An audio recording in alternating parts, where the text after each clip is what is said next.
We're back. Hello, I am Tim McDonough of the Crescent-News. I am joined by my esteemed colleague, Chuck Martinez-Brandon, as always. And after a lengthy hiatus, we are back doing videos. We are going to be talking about the 2012 high school football season here in the area. We're going to break down 3 games for you. Chuck, how's it feel to be back? Boy, I don't know. It doesn't even feel like I left, Tim. Great stuff. Glad to be back. Love talking football. You know, it's that time of the year. And just, man, let's put the party hats on and get to the gridiron. Love it. Well, let's break it down, Chuck. Let's start with our first game. Sonora and Liberty Center. It's always a slobber knocker. What do you got? Boy, I tell you what, if you're an old school football fan, these are one of those games you love, you know. Liberty Center runs wing tee stuff, double wings, running game pounded at you. Sonora does the same thing. Running game, unbalanced lines, and they just bring it. You know, these guys every year, week 1, they just knock each other around, and it's great football. You look at Sonora, reading through the tab, which is in the Crescent-News this week, I see Kip McCann, one of the best running backs in the area. Coach Krause said he's bigger and faster, and for people like me who call defenses, that is a scary thing right there. Because he was big and fast last year, had more than 1,500 yards. Bigger and faster is a scary deal for him. Then, you know, football games, you can throw it, you can do all this fancy stuff, but it comes down to trenching.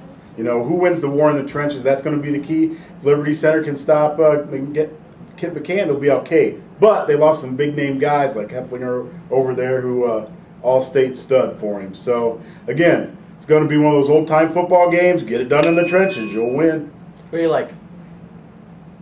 Boy, I don't know. That's a tough one. I'll stick with the GMC. Give me the Rambos and Gangrene. I'll take Liberty Center. All right. All right, let's talk about our second game, Chuck. All right. I'm going to break down the Hicksville portion of the Hicksville Arch Bowl game. I'll start there. We're going to talk about a Hicksville team that a year ago was a Division 5 Final Four participant a year ago, making the run to state before losing to Coldwater. Lost a lot of big names from that team that was very explosive, but they got some very good guys coming back on a team that they hope will contend for a GMC championship again. Guys like Josh Klein. You talked about the trenches. There's a guy who looks to get it done up front on both sides of the ball for them. Caleb Johns, as a sophomore, had a very good year at running back. Dean Conley at wide receiver scored a bunch of touchdowns. Hey, over at Archbold, you know, looks like they're going to experience maybe some turnover. Going to have some new guys there. Coach Miller's talking about having 2 guys at quarterback sharing time. And you know what they say? You've got 2 quarterbacks, you don't have one. But when you run the spread offense like that, you're always in the game, so you can never count them out. Who do you like? I'll take Hicksville.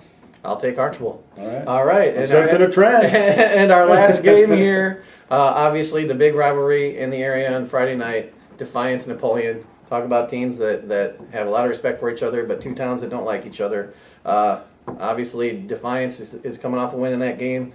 Joe Keewin, big plays down the stretch last year. He returns at quarterback. They're hoping Ethan Plummer, who's been out most of the preseason with an illness, will come back and solidify the offensive line. Don Romero takes over at running back for Nick Lopez, who scored the winning touchdown a year ago. Guys like A.J. Reedon and Trey Gilliam will need to get it done defensively, and Gilliam's a big threat at wideout. For Napoleon, David Yunker takes over at quarterback. This is going to be his first start. That's going to be interesting to see how he handles that.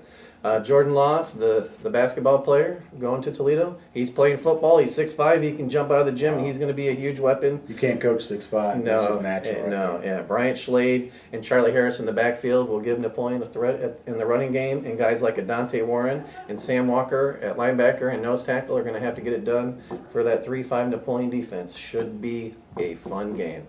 Who you like? Well, you know what? You hear all the talk about Defiance was down in the scrimmages. There's just something about a beauty team. They step it up. I'm going to pick the Bulldogs to rock it this week. All right. Well, my head tells me Napoleon. My heart says Defiance. I'm going to take Defiance in a close game.